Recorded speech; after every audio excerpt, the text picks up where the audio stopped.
Hello friends, இன்னைக்கு homemade chocolate எப்படி பண்ணலான்னு பார்க்கலாம்.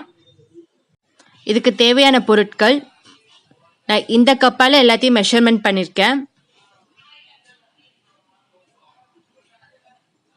அந்த கப்பால் 4 cup milk powder, 1 cup cocoa powder, 2 cup sugar, 1 cup butter.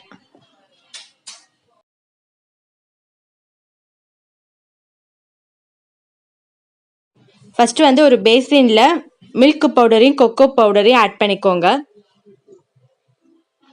ரெண்டுத்தையும் நல்லா மிக்ஸ் பண்ணிடுங்க.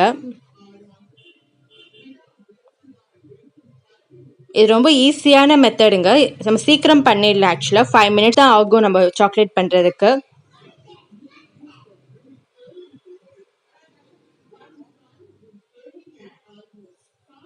நல்லா மிக்ஸ் பண்ணிடுங்க.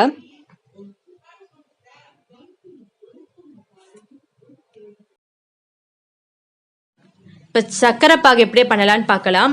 ஒரு வானொலி எடுத்துக்கோங்க. அதில் அந்த 2 கப் சுகர் சேர்த்துக்கோங்க.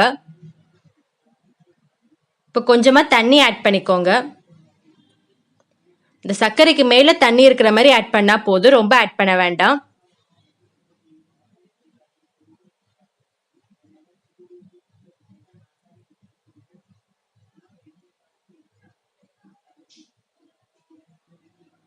இப்போ ஒரு கரண்டியால் நல்லா மிக்ஸ் பண்ணிக்கோங்க. ரெண்டையும் சர்க்கரை நல்லா கரையணும்.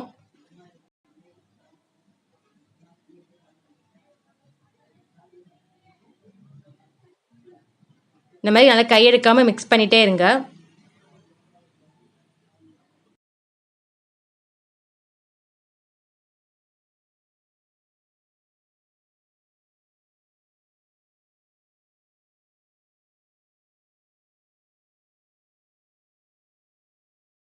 சக்கரைப்பாகு கொதிச்சுட்டு இருக்க டயத்தில் இந்த மாதிரி ஒரு பிளேட்டில் நெய் தடவி வச்சுடுங்க. இப்போ சர்க்கரை நல்லா கரைஞ்சிருச்சு. சர்க்கரைப்பாகோட ஸ்டேஜ் கண்டுபிடிக்கிறதுக்கு இந்த மாதிரி கிண்ணத்தில் ஒரு ட்ராப் விட்டு கையில் எடுத்து பாருங்க. சின்னதாக ஒரு கம்பி பதம் வரும். இப்போ இன்னும் வரல, ஸோ இன்னும் கொஞ்ச நேரம் கொதிக்கட்டும். நல்லா இந்த மாதிரி மிக்ஸ் பண்ணிகிட்டே இருங்க. இது கரெக்டான கம்பி பதம் வரலைன்னா சாக்லேட் நல்லா வராது.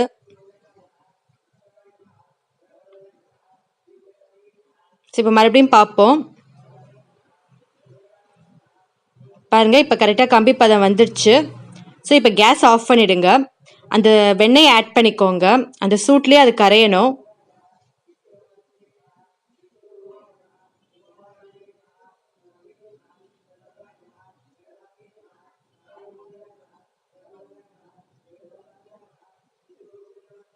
இப்போ கேஸ் ஆஃப்லேயே தான் இருக்கு.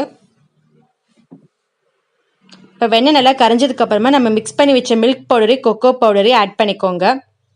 இப்போ எல்லாத்தையும் மொத்தமாக சேர்த்து மிக்ஸ் பண்ணிடுங்க. இதை அந்த சூட்லேயே தான் நீங்கள் மிக்ஸ் பண்ணணும். மறுபடியும் கேஸ் எல்லாம் ஆன் பண்ணிடாதீங்க. இந்த மாதிரி உதிரி உதிரியாக வந்துச்சுன்னா நீங்கள் கொஞ்சமாக தண்ணி ஆட் பண்ணி மிக்ஸ் பண்ணிக்கோங்க.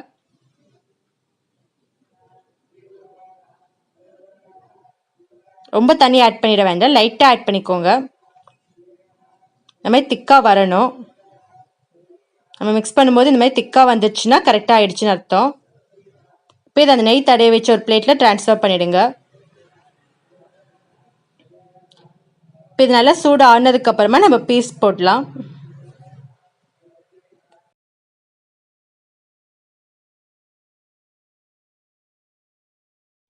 பாருங்க, சாக்லேட் கொஞ்சம் ஆறிடுச்சு. இப்போ நீங்கள் பீஸ் போட்டுருங்க. இந்த மாதிரி ஒரு கத்தி யூஸ் பண்ணி நீங்கள் கட் பண்ணிக்கோங்க.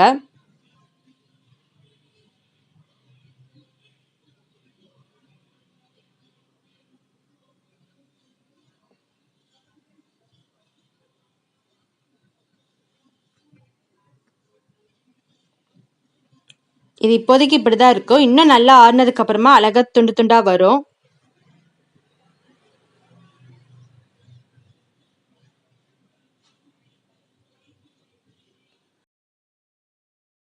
பாருங்க, சாக்லேட் நல்லா ஆறுனதுக்கு அப்புறமா இந்த மாதிரி தனித்தனி பீஸா எடுத்து வச்சுக்கோங்க.